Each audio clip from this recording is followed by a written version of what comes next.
Hello everyone, I am Rocky and I am your today's tutor for this session. Actually, I am your tutor for all the sessions, right?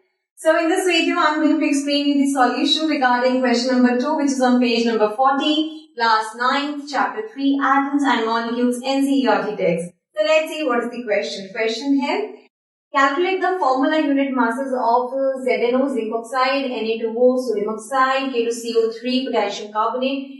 Given atomic masses of zinc is 65U, sodium is 23U, potassium is 39U, carbon is 12U and oxygen is 16U. And what is U? U is atomic mass unit. Okay. So what is formula unit mass? See, formula unit मास, ध्यान से सुनिएगा, जो मैं शब्द बोल रही हूँ उस पर बहुत बारीकी से ध्यान दीजिएगा और अपने ईयर्स प्लीज आप मुझे दे दीजिए ताकि मैं बहुत अच्छे से आपको बता सकूं। नहीं, so formula unit mass of a substance is the sum of atomic masses of all the atoms in a given formula unit of a compound। ठीक है, तो formula unit mass क्या है? It is the sum total of all the atoms। जितने भी atoms एक formula unit में present हैं एक particular compound के, उन सभी atoms का atomic mass का जो sum है उसे हम कहते हैं formula unit mass। देखिए, फॉर्मूला यूनिट मास को हम वैसे ही कैलकुलेट करेंगे जैसे हमने मॉलिक्यूलर मास को कैलकुलेट किया था। अब आप कहेंगे then what is the difference between molecular mass and formula mass?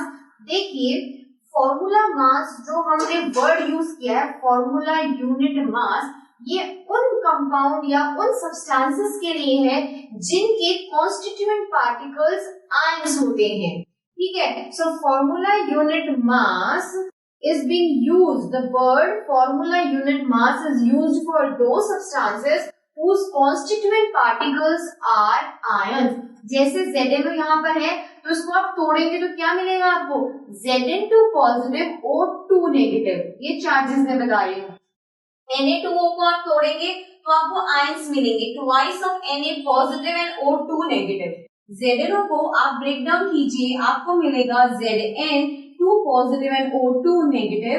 Na2O को आप ब्रेक डाउन कीजिए, आपको मिलेगा twice of Na positive and O2 negative. ऐसे ही आप K2CO3 को ब्रेक डाउन कीजिए, you will get twice of K positive plus CO3 negative. ठीक है, ये सब आपको मिलेंगे। तो मैंने क्या बोला, फॉर्मूला जो हमने वर्ड यूज किया है, ये जो वर्ड है ये उन सब्सटेंसेस के लिए यूज किया जाता है जिनके कॉन्स्टिट्यूएंट पार्टिकल्स आयंस होते हैं। फॉर एग्जांपल मैंने आपको यहाँ बता दिया है। So difference in molecular mass and formula मास आपको समझ में आ गया है। मॉलिक्यूल के केस में हमने H2Cl2 O2 CH4, इनको अगर आप तोड़ेंगे तो you won't be getting the particles as ions, you won't get their constituent particles as ions। लेकिन इस केस के अंदर हमें constituent particles ions के फॉर्म में मिल रहे हैं, इसीलिए हमने दो कैटेगरीज बनाई, formula unit mass and molecular mass. Calculation same रहेगी। इवन फॉर्मूला यूनिट मास की जो यूनिट है वो है U, that means atomic mass unit. उसका हम एक्सप्रेशन जो उसको हम एक्सप्रेस करेंगे वो हम एटॉमिक मास यूनिट के फॉर्म में ही करेंगे और उसकी यूनिट होगी U।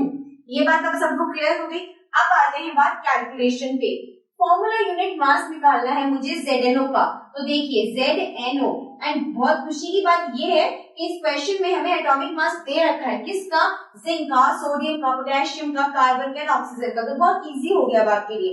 Zn का एटॉमिक मास कितना दिया हुआ है? 65, और Zn कितना प्रेजेंट है? Only one atom of zinc, तो प्लस 65 इंटू 1 प्लस ऑक्सीजन भी हमें 1 दिया हुआ है और इसका atomic mass 16, so it becomes 65 plus 16 which is equals to 81U। ठीक है, बात करते हैं अब हम Na2O की। Na2O, ये बताइए कितने सोडियम के एटम्स हैं? 2 सोडियम के एटम्स हैं, तो 2। एटॉमिक मास सोडियम का कितना है? 23 प्लस हमारे पास ऑक्सीजन का एक एटम है 1, atomic mass 16, so it becomes 46 plus 16, how much it is? It is 62U। ध्यान रखिएगा इस बात का। ओके, अब बात करते हैं K2CO3 की। K2 CO3। कितने पोटेशियम के एटम्स है? 2। एटॉमिक मास पोटेशियम का है 39। कितने कार्बन के एटम्स है? 1। एटॉमिक मास कार्बन का है 12 प्लस कितने एटम्स ऑक्सीजन के हैं? 3। एटॉमिक मास ऑक्सीजन का है 16। इन सबको आप ऐड करेंगे तो आपका आंसर आएगा 138U।